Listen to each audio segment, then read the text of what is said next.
bigyan na prize, kaya ako lumabas. Eh, narinig ko na po yung pangalan ko. Hindi ko muna nakuha, pero later po.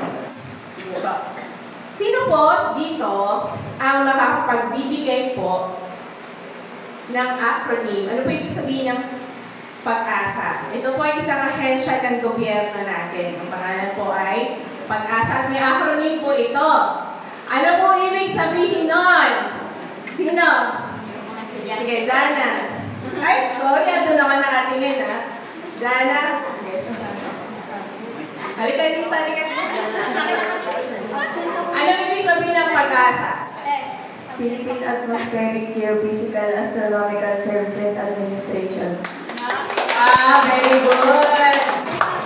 May prize mo. Isa pa po. Alam niyo po ba na sa ating bansa meron pong hayop na pinangalan ng Pag-asa?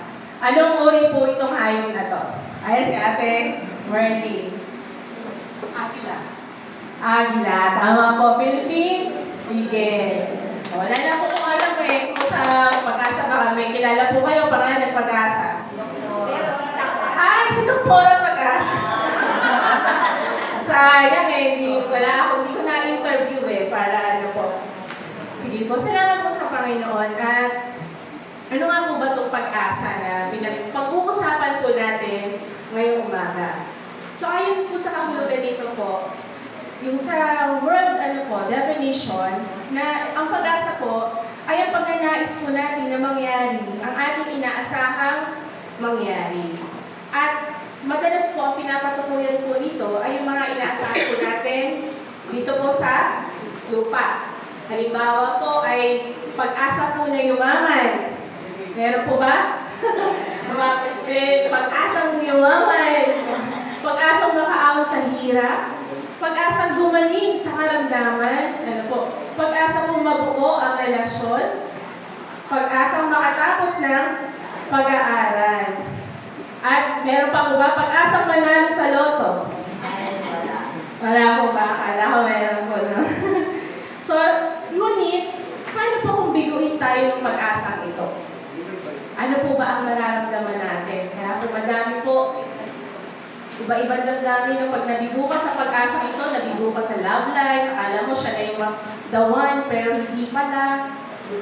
Yung pagsubok, hindi makayanan, parang nabubuhay ka na walang pag-asa, nalulungkot po. Nalulungkot ang tao. At yung iba po, dumaranas po talaga ng mga challenges sa mental challenges po. So ano po ba yung pag-asa na tinutukoy ng Biblia na nag-uutos po sa ating magalak? Yun po yung pag-uusapan natin ngayong umaga. At bago po yun ay samahan niyo po ako manalangin. Salamat po, aming Diyos na makapangyarihan sa lahat, Panginoon, sa nakatakdang araw na ito na aming pagsasama, Lord. Lahat po ay biyaya mo kung bakit po kami ay naririto ngayon, Panginoon. Nagaling man po kami sa iba't ibang lugar, Panginoon, ngunit ngayon po ay pinag-isa mo po kami para po bigyan kami ng pag-asa o kilalanin po yung pag-asa po na nagmumula sa iyo, Lord. Tulungan niyo po kami lahat, ihanda niyo po ang aming puso sa pakikinig, Panginoon, at higit sa lahat, maisabuhay po namin ito sa aming buhay. Gabayan niyo po ako din sa pagbibigay ng mensahe ngayong araw na ito ng aking mga kapatid na maisapuso po namin ang lahat ng aming narinig. Salamat po, ito po aming dalangin sa dakilang pangalan ni Jesucristo na aming Panginoon at tagapagligtas. Amen. So, pag-asa, mayroon ka ba? Tingnan po natin yung second slide. Tingnan po natin kung ano po yung kalagayan po ng tao. Doon po muna tayo sa ating kalagayan in general. So, ang sabi po, nooy nabubuhay tayo sa mundo nang walang pag-asa at wala pong Diyos. So, bakit po? Dahil po sa kasalanan. Ang kasalanan po ang nagpapahiwalay sa atin sa banal na Diyos. At ang katotohanan po na tayong lahat po, ang lahat ng tao ay nagkasala at hindi nakaabot sa kaluwalhatian ng Diyos. So, lahat po ng tao nagkasala, makasalanan, dahil ito po ay minana po natin. Noong nagkasala po ang ating mga ninuno na si Eva at si Adan. At lumaganap po ang kasalanan sa pamamagitan po ng kanila po pagsuway sa utos ng Diyos. Kaya po sa ating likas na kalagayan, kabilang po tayo sa taong kinapupuotan ng Diyos. So yun po yung katotohanan po na dapat natin malaman na sinasabi po ng Biblia. At ano po bang sasabihin ng mga taong walang Diyos o ng mga taong wala pong pag-asa? So ang sabi po doon sa unang Tesalonica, parurusahan ang lahat ng hindi kumikilala sa Diyos at hindi sumusunod sa magandang balita ng Panginoong Hesus. Magdurusa sila ng walang hanggang kapahamakan at mahihiwalay sila sa Panginoon at sa dakila niyang kapangyarihan. So ano po ang kahalagahan? Bakit kailangan natin malaman ang mga katotohanan ito? Sabi, tayo noong una walang pag-asa, walang Diyos, at ano po yung parusa? Magdurusa sa walang hanggang kapahamakan at walang hanggang pagkahiwalay sa ating Panginoong Jesucristo. Alam niyo po kasi po, ang pag-asa po natin wala naman po dito sa lupa. Kasi po, pagkatapos ng buhay natin dito sa lupa, ay may pang walang hanggan po na patutunguhan ang ating mga kaluluwa. So kung ang pag-asa po natin ay nakatuon lamang po sa lupa, ano po, wala po itong kahahantungan. Naniniwala po ba kayo doon? Lahat po na meron tayo ngayon dito, ari-arian, relasyon, pansamantala lang po. Kasi meron pong paghihiwalay. I mean, meron pong tinakda sa atin kung hanggang kailan pong ating buhay. Maging yung iniingatan po natin na uubos, nasisira, nananakaw, hindi po ba? So lahat po yun ay pansamantala lang. Kahit po yung cycle po ng buhay ng tao. Ipapanganak ka, mag-aaral ka, magkatrabaho, mag-aasawa, mamamatay. Tatanda, mamamatay. And then, susunod naman generation, papalitan tayo. So, cycle lang po, ibig sabihin, pansamantala po, lahat lamang dito sa mundo at maiksi lamang po. So, alam niyo po ba na sabi ng sa Mateo na ating Panginoong Hesus mismo, sapagkat ano ba ang mapapala ng tao kung makamtan man niya ang buong daigdig, ngunit mapahamak naman ang kanyang kaluluwa. Yung po kasi yung ano po natin yung minsan po masyado po tayo nakafocus sa dito sa lupa. Yung nakakalimutan po natin na may walang hanggan. Kasi malakas tayo. So sa natin dinadala yung lakas natin. Sa pagtatrabaho sa bahay, pagtatrabaho, pag-aalaga, pag-aaral, doon po tayo nakafocus kasi nandito po tayo sa mundo. Pero, lalo na po ang mga walang pananampalataya sa Panginoon, wala pang pagkakilala sa Diyos. So, ano po ba yung bagay na makakahalaga sa Kanya? Kaya nga po, alam niyo po, meron po isang tao po na lumapit sa Panginoong Hesus. Sabi po niya, inutusan po niya Panginoong Hesus, sabi niya, hatiin mo naman po yung aming kayamanan, yung aming magkapatid, hatiin niyo po sa amin yung aming kayamanan. Tapos sabi ng Panginoong Hesus, nagkwento siya ng isang talinghaga na meron po isang lalaki na umani ng madami. So sa daming ani niya, hindi na magkasya, nagpagawa po siya ng isang kamali. At doon po niya nilagay lahat ng kanyang ani. Sabi niya sa sarili niya, sapat na ito, na wala na siyang gagawin sa mahabang panahon. Masusustain na po yung lahat ng pangangailangan niya. Ano po yung sabi niya? Magsasaya siya, kakain, at iinom. Kasi secure na siya, nandun na yung pag-asa niya sa yaman niya. Pero ang sabi ng Panginoong Hesus, hangal, ngayong gabi rin, babawiin ang iyong buhay. Alam niyo po, nasayang yung pagkakataon ng tao na kaharap na niya si Jesus, pero ang concern niya, yung yaman niya. Yung concern niya, yung yaman niya. Hindi po niya nakita, nakaharap na niya yung tunay na yaman na pwede pong magkaroon ng isang tao. Nakaharap na po niya yung tanging pag-asa na hindi lamang po dito sa lupa, kundi pang walang hanggan po yung pag-asa po na kaya po ibigay ng ating Panginoong Hesus. So nakita po natin yung halimbawa, no? So, mayroon pa akong gusto itanong, kanino po ba o saan nakalaga yung pag-asa natin ngayon? Sa ating mga sarili ba? Sa ibang tao? O sa mga bagay na mas pinapahalagahan natin? Kasi kailangan. Alam niyo po, kung hindi po ito kay Kristo, wala po itong saysay. Kung ang lahat po ng pagsisikap natin dito sa lupa, no, parang maghapon kulang pa yung oras para sa lahat ng gagawin mo. Kung hindi po ito para kay Kristo, wala po itong kabuluhan. Yung lahat po ng ating pagsisikap, wala po kabuluhan. Wala po pag-asa. Kung dito po tayo nakatuon sa mundo lang. Ang Diyos po ang nagbibigay sa atin ng pag-asa ng buhay na walang hanggan sa langit. Kung hindi sa pagkilos ng Diyos, lahat ng tao ay walang pag-asang maligtas. Ang kaluluwa dahil sa mga kasalanan. Katulad po nung pinag-usapan po natin kanina po. Kung wala si Kristo, wala pong kapatawaran ng ating mga kasalanan. Unang nasilayan po natin kailan po yung pag-asa. Nang ang Diyos ay nagkatawang tao, hindi po ba, isinilang sa sabsaban. Nagkaroon po tayo ng pag-asa na isinilang po ang ating Panginoong Jesus. Tinupad po niya yung pag-asa ng iyon nang siya po ay namatay sa krus para bayaran po yung ating mga kasalanan. At pinagtibay po ng ating Panginoong Jesus yung pag-asa na iyon na handa na ibigay sa lahat ng tao sa pamamagitan po ng kanyang muling pagkabuhay. Kaya po yung pag-asa po na inaalok po ng Diyos sa atin ay buhay. At secure po tayo doon dahil po sa muling pagkabuhay ng ating Panginoong Jesus.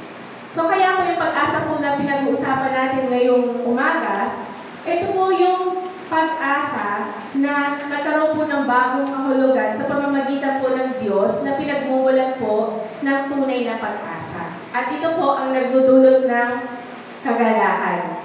At hindi po ito mula sa ating sarili, mula sa ating mga gawa o sa ibang tao. Ito po ay pag-asa na mula kay Kristo. Kaya po, sabi po sa Roma 5:2, sa pamamagitan ng pagsampalataya kay Jesucristo, tinamasa natin ang kagandahan loob ng Diyos at tayo'y nagagalak dahil sa pag-asang tayo'y makakabahagi sa kanyang kaluwalhatian. Ang tanong, pag-asa, mayroon ka ba? Akala ko, Women's Fellowship isasagot. So, ang tanong ko po, pag-asa, mayroon ka ba? So, kung siyempre po tayo ang makakasagot niyan. Kung ikaw ay tunay na sumampalataya, meron pong pag-asa na ibinigay ang Diyos po sa atin. Pero kung wala pa, kung meron pong wala pa sa ngayon, kung may narito po, ihingi po natin ang tawad sa Diyos ang ating mga kasalanan. Sampalatayanan na sapat na ang kanyang kamatayan sa krus upang mabayaran ito. Tanggapin si Jesus bilang tagapagligtas ng iyong kaluluwa at Panginoon ng iyong buhay. Kasi kung wala pa po tayong pananampalataya kay Jesucristo, hindi po natin mapangakawakan yung pag-asa na ipinangako po ng Diyos sa atin. So, unang paraan po, pananampalataya sa ating Panginoong Jesucristo. So, kung ikaw naman po ay sumampalataya na, tayo po ay sumampalataya na kay Kristo bilang Panginoon at tagapagligtas, panghawakan po natin ang pag-asa ito. Panghawakan po natin na ano po ba yung panghawakan natin pag-asa? Na anumang po oras, bawiin ng Diyos ang ating buhay. May katiyakan po na ang kaluluwa po natin ay makakasama niya sa walang hanggan, sa piling niya. Ito po yung dakilang pag-asa na meron po ang mga Kristiyano. Yung walang hanggan sa piling ng Diyos. So lahat po ba dito ay nakakatiyak na sa langit pupunta? Yes. Amen po ba? Amen. Amen po. Kasi po, meron po na nagsasabi na sumampalataya na siya kay Kristo bilang Panginoon at tagapagligtas. Ngunit pag tinanong natin, ay wala pa po siyang katiyakan ng kaligtasan. Na hindi pa siya tiyak kung mapupunta siya sa langit pag siya po ay bawian ng Diyos ng kanyang buhay. So tandaan po natin na yung pag-asa po natin ay hindi nakabase po kung ano po yung kaya natin gawin. Kasi hindi po tiyak yung iba dahil nagkakasala pa ako, may gusto pa akong gawin, ganun po, no? Pero kung hindi po ito nakabase sa kaya natin gawin o kung ano ang iyong pakiramdam. Siguro hindi pa ako makakarating sa langit kasi nagkakasala pa ako. Hindi po ito nakabase sa ating pakiramdam, kundi sa pangako ng Diyos. sa ginawa po ng ating Panginoong Hesus na pagbabayad po ng ating mga kasalanan upang magkaroon po tayo ng buhay na walang hanggan. Yan po ang ating dakilang pag-asa. Kaya nga po tinawag na pananampalataya. Ano po sinasabi sa pananampalataya? Sa Hebreo 11. Katiyakan na mangyayari ang ating mga inaasahan at paninindigan tungkol sa mga bagay na hindi nakikita. Kung hindi po natin ito kayang panghawakan, nasaan po yung pag-asa? Saan po tayo aasa? Di po ba kaya nga po tayo may pag-asa dahil may pag-asa tayo ng buhay na walang hanggan? Kung di po natin kayang panghawakan yung katiyakan ng ating kaligtasan na anytime malapit lang naman, na anytime, pag namatay po tayo, makarating po tayo sa langit, yun po yung pag-asa. So kung wala po, kung di po natin natitiyak yun, ano po yung pag-asa na pinangahawakan natin? Wala po ano. Kaya po, binibigyan po tayo ng katiyakan ng Diyos na makakasama niya tayo sa kanyang piling sa panahon po na tawagin niya tayo. At yun po yung dakilang pag-asa po ng tao. So Jesus is every person's only hope in life sa buhay na to and in death sa kamatayan. So dahil may pag-asa kay Kristo, ano po yung dapat maging tugon ng mananampalataya? Ano po? Magalak. Ayun po yung sa ating tema. Romans 12:12, magalak kayo dahil sa inyong pag-asa. Sabi nga ni Pablo sa Filipos, ilang beses niya inulit, magalak kayo, inuulit ko, magalak kayo. Masaya po bang bawat isa? Yes. Masaya po ba? Yan. Siguro po, lang mga tahimik na po talaga tayo datang seryoso. Kaya hindi masyadong, Pero salamat po sa Panginoon. Yung pag-asa po na binigay sa atin, talaga pong tiyak po yun. At para sa isang mananampalataya, ang pag-asa po, hindi po dito sa lupa, saan po dapat nakatuon? Sa hinaharap. Ang sabi po sa Tito 3:6-7, masaganang ipinagkaloob ng Diyos sa atin ang Espiritu Santo sa pamamagitan ng ating tagapagligtas na si Yesong Kristo, upang tayo gawing matuwid sa pamamagitan ng kanyang kagandahan loob at tayo maging tagapagmana ng inaasahan nating buhay na walang hanggan. So tayo po bilang mananampalataya ay may kapanatagan ng makakaharap sa Diyos dahil sa ginawa ng ating Panginoong Hesus Kristo. So yung sinabi po natin kanina, dati po wala tayong pag-asa, di ba? At may parusa po. Walang pag-asa, walang Diyos, nasa atin ang poot ng Diyos, pero dahil sa ginawa ni Kristo, nagkaroon po tayo ng pag-asa at kapanatagan na wala na sa atin ang poot ng Diyos dahil ginawa na niya tayong matuwid sa kanyang harapan sa pamamagitan po ng perpektong gawain ni Kristo na pag-aalay ng kanyang buhay para sa kapatawaran ng ating mga kasalanan upang tayo ay magkaroon ng buhay na walang hanggan. Ito ay dahil sa kanyang biyaya po at habag, hindi po dahil sa ating mga sarili. So minsan, nagiging problema nga po natin, masyado tayong natutuon sa buhay dito sa lupa. Ano ba ngayon yung mga pinagkakaabalahan po natin? Hindi ba ito din yung madalas magbigay po sa atin ng kabalisahan? Sige po, tingnan po natin ano po ba yung mga pinagkakaabalahan natin ngayon dito sa lupa. Diba? Ito po yung madalas na magbigay sa atin ng kabalisahan. Na para bang wala tayong pinanghahawakan na pag-asa. Para bang nandito lang tayo sa lupa. After nun, wala nang pag-asa. Kaya po, bakit po tayo dapat magalak sa ating pag-asa? Kapatid, may buhay na walang hanggan. Hindi lamang po dito sa lupa. Kasi pag dito tayo tumingin, madaming hirap, may sakit, may karamdaman, may mga sakripisyo. Ano mang edad, alam niyo po, nararanasan po yung suffering mo. Tingnan niyo nga po yung nasa kanan niyo. Sabihin niyo nga po, kapatid, may buhay na walang hanggan ka.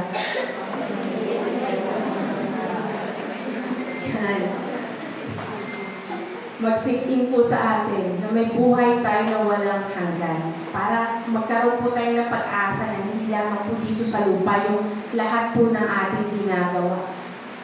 Nakatuon po ito sa hinaharap, sa tunay na buhay.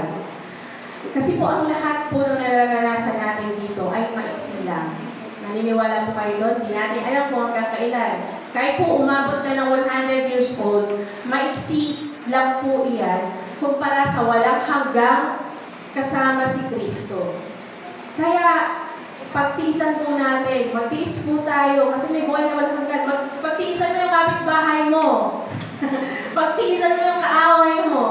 Pagtiisan mo yung professor mo na nagpapahirap sa'yo, yung teachers mo na nagpapahirap sa'yo. Pagtiisan yung boss mo kung nagtatrabaho ka. Maiksi lang po pagtitiis yun, kumpara sa buhay na walang hanggan na mayroon po tayo. Amen ba? Amen. So kaya po, bakit po tayo dapat na mag-alala? So una po, may buhay na walang hanggan po at tiyak po yung ating kaligtasan. At sabi din po sa Roma 5:5, hindi tayo binibigo ng pag-asang ito sapagkat ang pag-ibig ng Diyos ay ibinuhos na sa ating mga puso sa pamamagitan ng Espiritu Santo na ipinagkaloob sa atin. So hindi na tayo mabibigo. Ibig po ba sabihin yan wala nang pagsubok? Na, tama po. Nariyan pa rin po. Ngunit, malaki pong kaibahan. Para sa mga mananampalataya, alam natin. Yan po yung dapat natin malaman na alam natin dapat na ang lahat ng bagay, sa lahat ng bagay, kung sinabi sa lahat, maganda man, hindi maganda, pangit man, hindi po, madami mga pagsubok, ay gumagawa ang Diyos, kumikilos ang Diyos para sa ikabubuti ng lahat ng nagsisiibig sa Kanya. So, isipin niyo po yung lahat po ng mga pinagdadaanan natin. Ano po ba mas madami sa tingin niyo? Maganda o hindi masyadong maganda? Maganda. Pero meron po mga pagsubok din, may mga challenges din po. Ano bang edad ka? So, mahirap, sa mga estudyante, mahirap pa mag-aral. Sa mga nanay, mahirap lahat. Mahirap pa magpagsubok, mga gawain. Ayun po, no? Sa mga negosyo, may mga pagsubok sa trabaho, sa ating katawan, may mga karamdaman. Ngunit dapat natin ikagalak dahil ginagamit po ito ng Diyos para po patatagin yung ating pananampalataya. Kasi sabi po, ikabubuti natin. Ikabubuti po sa lahat na nagsisiibig sa Kanya. So huwag po natin hayaan na iguho po tayo nito, yung mga pagsubok na yun. Dahil meron po tayong pag-asa. So bigo man po tayo, may mga kabiguan po, tama ba? May mga kabiguan po sa mundong ito. Pero sapat na po ang pag-ibig ni Kristo. Mayroon siyang inaalis sa buhay natin, ano man po yun, pero meron po siyang ipinapalit. Kasi yun po yung mabuti para sa atin. So hindi po tayo bigo. Ang salita po ng Panginoon nagsasabi niyan. Harapin niyo nga po yung nasa kaliwa niyong kapatid. Sabihin nga po natin, napakalaki niya, no? Kapatid, hindi katalunan. Kapatid, hindi katalunan. Para kayo umaga, ayaw tumigil ng mga natin praise and worship team hanggang hindi kayo napapasiglay Kasi napakatahimik Kasi hindi po tayo talunan. So ang gawain po ng fellowship ay para tayo makapagpalakasan at mapuno po ng ganap yung puso po natin. Una ng Panginoon, ng Kanyang salita at ng fellowship po. Ang init po ng pag-ibig po para sa isa't isa. Ayan po, kapatid, hindi katalunan. So, wag po natin masyadong ibagsak ng mga natin. Wag po tayo masyadong anong tawag doon, malungkot. Hindi po tayo talunan. Salamat po sa Panginoon dahil po siya po ay victorious na. Kasi nga po, sabi nga po, ang takbo po natin dito sa buhay nito hindi ka para manalo Parang sa race, di ba kahit meron ng first at second, kailangan pa rin tapusin, di ba? So yun po, hindi na para manalo kasi nanalo na po ang ating Panginoong Jesucristo. Ang panawagan niya sa lahat ng tumatakbuhin natin sa buhay, patient endurance. Matyagang pagtsatsaga. Matyagang pagtsatsaga hanggang matapos natin yung finish line. Kailan po yung finish line? finish line ng buhay natin. Kasi doon na po umpisa yung pangwalang hanggan niya, eternity po sa piling ng ating Panginoon. O, masaya po ba? Hindi ka talunan? Ano yung una? Yung sinabi mo sa kapatid, may buhay na walang hanggan ka? At ngayon po, sinasabi ko sa Roma 8:20-21, gayunman, nagbigay rin siya ng pag-asa na ang lahat ng nilikha ay pinalaya ng Diyos upang hindi na ito mabulok at upang makabahagi ito sa maluwalhating kalayaan ng mga anak ng Diyos. Yan po yung sinasabi sa Roma. So, darating po ang panahon, katulad ko na nabanggit, na wala na pong kasalanan. Wala na kasalanan. Malaya na tayo sa anong mang pahirap ng ating lamang makasalanan o ng mga gawa nito. Ang ating katawan ay wala na pong magiging pagkabulok, maging yung mga sanglilikha po. Wala na pagkabulok. Lahat po ay gagawing bago. Huwag po tayong matakot na tumanda. Ako po may ipapabunot akong ipin, natatakot ako kasi mabungi na ako. Ayoko magpapustiso. Huwag po tayong matakot na magkaroon ng wrinkles, pero pag tinitingnan ko, may wrinkles na ako. Ayan, si ate, ang ganda ng kanyang pagkaputi ng buhok. Mestisahin lang ang dating. So, huwag po tayong matakot yan. So, sa atin po, may mga karamdaman tayo, may mga nararanasan po tayo na makikirot, masasakit na, no? Pero lahat po, dating panahon, na gagawin po ng Diyos, lahat bago. Wala nang pagdurusa. Wala nang kahirapan. Wala nang karamdaman. Wala nang kalungkutan. Lahat, perfecto na po. Ngunit dahil narito pa po tayo sa mundo at nararanasan pa natin ito, dahil nga po alam natin yung pag-asa na mayroon po kay Kristo, makakapamuhay po tayo ng magalak. Magagalak po tayo sa ating pag-asa. Kulang pa ba? Kulang pa ba ang lahat ng ito upang magalak ka sa iyong pag-asa bilang isang Kristiyano? Alam po ba natin mga kapatid na ipinanalangin na tayo ng ating Panginoong Hesus noon pa man. Hindi pa tayo pinapanganak. Noong oras na nandun siya sa hardin ng Gethsemane. Napakaganda pong talata po ito, passage. Basahin po natin sa John 17. Pag may pagkakataon po tayo, personal devotion po natin. Ang sarap i-personalin eh. Pinanalangin na po tayo ng Panginoong Hesus. Bago pa siya dakpin, bago siya maghirap, bago siya darahasin ng lusa. Hindi pa po tayo sumasampalataya, nanalangin na po siya para sa atin. Ang sabi po ng Panginoong Hesus, Ama, sila na binigay mo sa akin ay nais kong makasama sa kinaroroonan ko upang mapagmasdan nila ang kaluwalhatiang ibinigay mo sa akin. Ulitin ko po, gawin po natin personal. Sino po tinutukoy dito na sila? Lahat po ng sasampalataya. Tayo po iyon. Lahat ng mananampalataya, ulitin ko po gawin natin personal. Ito pong panalangin ng Panginoong Jesucristo mismo. Ama, sila na ibinigay mo sa akin ay nais kong makasama sa kinaroroonan ko upang mapagmasdan nila ang kaluwalhati ang ibinigay mo sa akin. So kapatid, mahal ka ni Jesus. Mahal ka ni Jesus, makakapiling natin siya. Meron pa lang isa. Ano sabi doon? Kapatid, malaya ka na. Sige, balikan niya po natin yan. Kapatid, malaya ka na. Saan po? Sa utang? Sa anumang pagsubok? Nararanasan pa natin yan, tama po, no? Nakakaranas tayo ng karamdaman. Pero saan po tayo pinalaya? Sa kasalanan. Kapatid, malaya ka na. Kalabing ninyo nga po yung nasa harapan nyo. Dahan-dahan lang po baka natutulog. Sabihin nyo nga po, kapatid, malaya ka na. Kapatid, malaya ka na. So, yung pong huli, kapatid, mahal ka ni Jesus, makakapiling natin siya. Sumasagi po ba sa isip natin yun? O masyado tayong nakafocus sa mga bagay-bagay dito sa mundo, sa mga tao? Ito po napakagandang reminder po sa atin ito pag-aaral natin ngayon na pinasasabigan po ng ating Panginoong Jesucristo na makasama po tayo.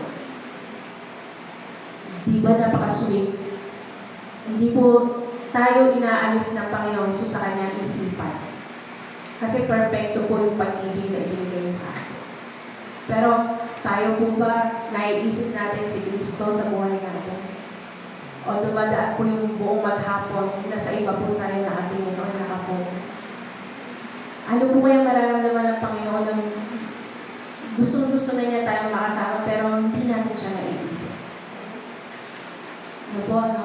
Kaya po, pero ang Diyos po hindi po siya katulad ng tao na kapag ayaw na sa'yo, iiwan ka na. Ang Diyos po hindi ganun. Ang Diyos po, kahit po, unconditional po yung kanyang pag-ibig sa atin. So, palagi po niya tayong tinatawag sa kanyang pag-ibig. Palagi po niya pinupukaw ang puso natin para alalahanin po natin siya sa buhay po natin.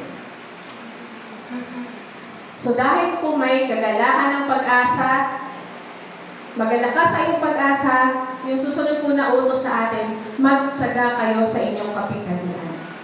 So, ito po yung mga kalooban ng Diyos sa mga Kristiyano, sa atin po, sa ating po pamumuhay. Magalak sa iyong pag-asa dahil po sa kagalakan na yun, sa pag-asa na meron tayo, ang utos po sa atin, magtiyaga kayo sa inyong kapighatian. Ang kapighatian po, yung mga sufferings po natin, mga pagsubok, problema sa buhay. Normal po ito, nakaranasan sa mundo. Kahit anong klaseng tao ka, ikaw man ang pinakamayaman, na tingin natin parang walang problema yung tao na yun. No? Meron po, hindi exempted ang lahat ng tao sa pagsubok. Kasi nga po, yung kapighatian, pumasok na yan eh. Nagkaroon na simula po ng pagpasok ng kasalanan. Diba? Kasi may mga curses po dahil sa kasalanan. Sinumpa ang lupa, ang babae, mahihirapan sa panganak. So may kapighatian na po dahil nga po sa kasalanan. At alam natin hanggang ngayon, hindi lamang po yung tao po, yung nature. Pati nature po apektado ng kasalanan. No? Sabi nga po, umiiyak po eh. Alam natin hanggang ngayon ay dumarating ang sanglilikha dahil sa matinding hirap tulad ng panganganak. At hindi accepted ang mga mananampalataya dito. Ngunit dahil sa pag-asa na mayroon tayo sa hinaharap, hindi po dito, sa hinaharap dahil kay Kristo, binibigyan tayo ng Diyos ng tamang pananaw tungkol sa kapighatian, sa pag-asa, suffering. Ano po yung dapat maging tugon ng Kristiyano sa kapighatian? Magtiyaga. Magtiyaga. Gano'n kaya katagal yung pagtsatsagaan natin, pagtitiisan natin, hindi po natin alam. Pero isa lang ang tiyak. Gusto niyo po bang mawala na kayo ng problema? Pero hindi. Alam niyo po ba kung kailan magaganap yun? Oo. Pag wala na tayong hininga, solve na yung problem natin. Pero hindi. Talaga pong normal yan na pagdadaanan natin ang mga problema. Kasi nga po, si Jesus Christ mismo nagsabi yan eh. Sa John 16:33, magdaranas kayo ng kapighatian sa mundong ito, ngunit tibayan ninyo ang inyong loob na pagtagumpayan ko na ang sanlibutan. So malinaw po na sinasabi ng Biblia at ng Panginoong Hesus mismo na daranas tayo ng mga kapighatian. Ang mga unang Kristiyano nga, mas matinding kapighatian na dinaras nila. Inalipusta, itinakwil ba, pinalaya sila sa mga sinagoga, pinapatay, tinugis, no? Dumanas ng mga oppression, discrimination, kasi Kristiyano sila, tagasunod sila ni Kristo, pero nagtagumpay sila. Tagumpay po sila kahit sa kamatayan, tagumpay po sila. Dahil nakatuon ang tingin nila kay Kristo, sa buhay na walang hanggan, sa piling niya. So minsan po, no, may nagsasabi na, kung kailan naging Kristiyano at dumami yung pagsubok sa buhay, meron po ba tayong makaranasan na gano'n? Kung kailan ako Kristiyano, mas matinding pagsubok pa ata dumating sa buhay ko. Kasi po maaaring itakbo po tayo ng ibang tao dahil sa ating pananampalataya. Kaya libakit tayo, i-persecute ka ng mga kamag-anak mo kasi nagpalit ka ng religion mo, ng kaibigan mo dahil KJ ka na, hindi ka na nakikisama sa kanila. Maaari ding may mga sacrifices dahil gusto natin gawin yung tama, pero ang normal sa mundo, mali. Kaya pag ginagawa mo yung tama, ikaw ang abnormal. Ikaw ang mali. Ikaw ang kakaiba. Ikaw ang kakaiba pag ginagawa mo yung tama. Bakit po? Kasi hindi na po tayo para sa mundong ito. Kaya may mga struggle. Hindi na tayo para dito sa mundong ito. At binabago ng Diyos yung ating mindset dahil nais ng Diyos na tayo maging katulad ni Kristo. Sabi niya sa Roma 12:2, di ba? Yan po yung mga unang talata bago yung mag-Roma 12:12 eh.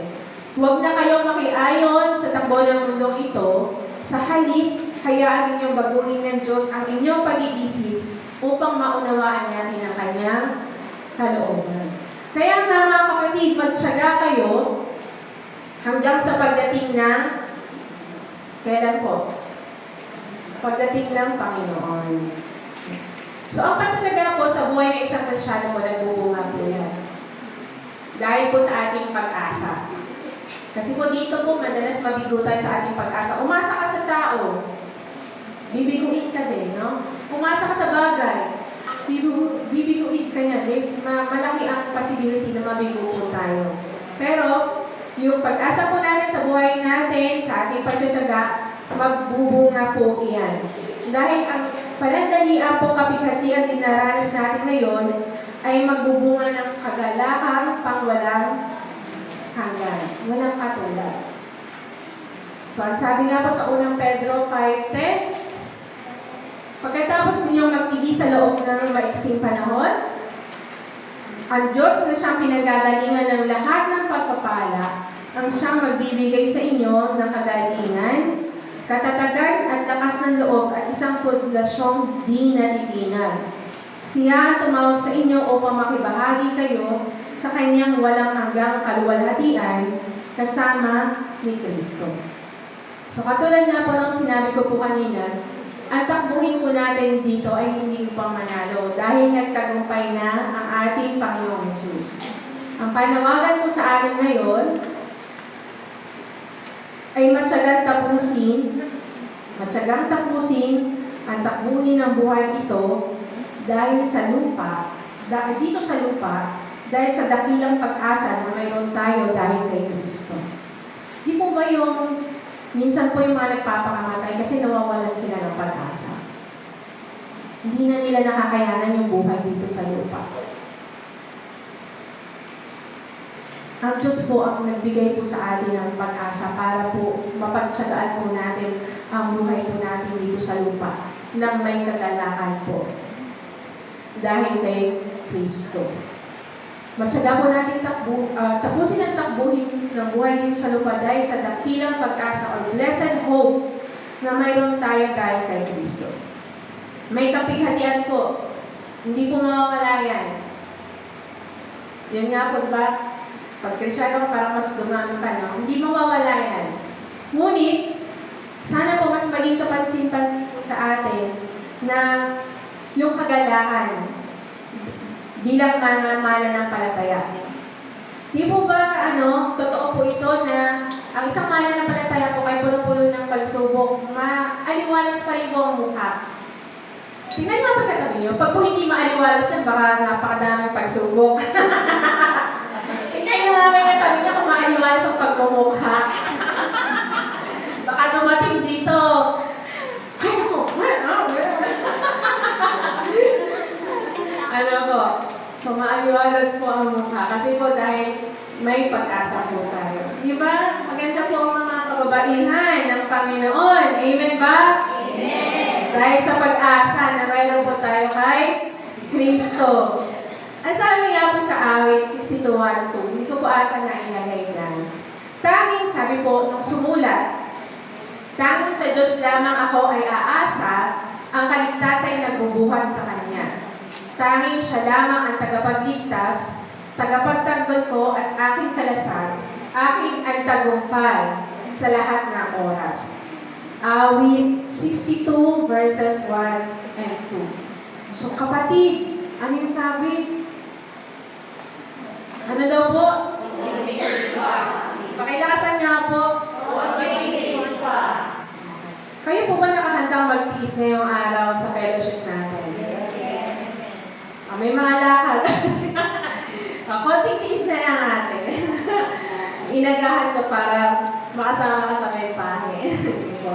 So kapatid, konting tiis pa. Isipin niyo nga po, ano po ba yung mga pinagdurusahan natin ngayon? Sabihin na natin, ang pag-aaral, ilang years pa yan, ano, sa mga estudyante.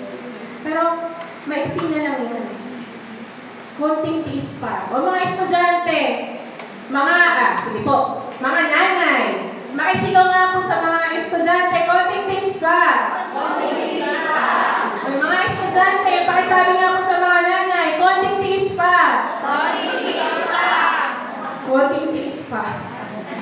Konti na lang yan. Malapit na dumating ang Panginoon. Okay. So, habang naghihintay po tayo sa dakilang pag-asang ito, ano po yung sumunod na utos? Wala na ata, no? Palaging manalangin. To complete the verse, ang sabi po sa ating team verse, Roma 12, magalang kayo dahil sa inyong pag-asa, magtiyaga sa mga kapighatian, at palaging manalangin. Yan po ang kalooban ng Diyos sa ating mga mananampalataya. So yung ibigay po natin sa Diyos lahat ng ating kapighatian. Lahat po ng mga pinagtitiisan natin, manalangin po tayo. Ang sabi po dyan, palaging manalangin sa lahat po ng oras. Sa high ng buhay mo, sa low ng buhay mo, palagi po tayo manalangin. Hindi lamang po yung mga pinagdaranasan po natin. Panalangin natin ng mga kapatid. Kung may mga kapatid po tayo na kilala na sa matinding pagsubok ng buhay, nangihina po ang pananampalataya, nanlalamig, nawawala sa church, ipanalangin po natin. Kasi may pag-asa sila, baka po natatanglawan lang, nakukublihan lang kung ano yung mga kapighatian na dinaranas nila ngayon. Panalangin po natin sila. Higit sa lahat din po, ipanalangin po natin ang mga wala pang pag-asa. Mamahan natin sa buhay na wala pang pag-asa.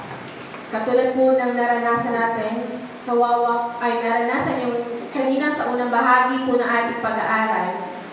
Ang tao po walang pag-asa, siya na po yung pinakakawawang nilalang po sa mundo. Kasi ang inaasahan po niya kung ano man po yun, panglupa lang. Pagkatapos po nun, yung buhay na walang hanggan, ang mga walang pananampalataya kay Kristo, wala pong pag-asa na makarating sa langit. At ang kahantungan po ng kanyang kaluluwa ay pang walang hanggang kaparusahan po sa apoy ng impyerno. Kaya ipanalangin po natin ang mga wala pa po pag-asa kay Kristo. Mga hindi pa po mananampalataya, mahal natin sa buhay, kapitbahay, kaibigan, kaklase, ibahagi natin si Kristo sa kanila upang sila rin ay magkaroon ng pag-asa.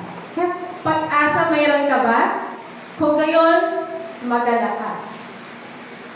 Ano po sasabihin? Pakisabi niya po mayroon ka bang pag-asa? Kung gayon, magalak ka. Yung kagalahan po na to, everlasting po yan. At inner joy po. Dahil po sa kagalahan na nagmumula po kay Kristo. At di po ba bunga po ito ng banal na Espiritu na nananahan sa lahat ng sumampalataya sa Kanya. Yun lamang po at tapos na po yung ating devotion. Salamat po sa Panginoon sa Kanyang mga salita. Maaari po manalangin po tayo. Salamat po, O Lord, sa umaga ito, Panginoon, dahil tunay po na kayo po yung nagbigay sa amin ng pag-asa. Panginoon, hinihingi po namin ng tawad, Lord, ang mga nagagawa namin, mga kasalanan sa iyo, Panginoon. Kung madalas po o minsan sa buhay namin, para kaming namumuhay ng walang pag-asa. Panginoon, may mga tiisin po kami, Lord, dito na masyado po namin nadidibdib, Panginoon. Ano man po ito, kayo po nakakaalam sa mga kapatid po na narito, maging sa akin po. Kung may mga dinidibdib man po kami tiisin, Panginoon, nawa mag-umapaw po sa amin yung kagalakan na pinapangako mo sa piling mo, sa buhay na wala hanggang kasama mo, Lord. Kaya Panginoon, sa halip po na kalungkutan ang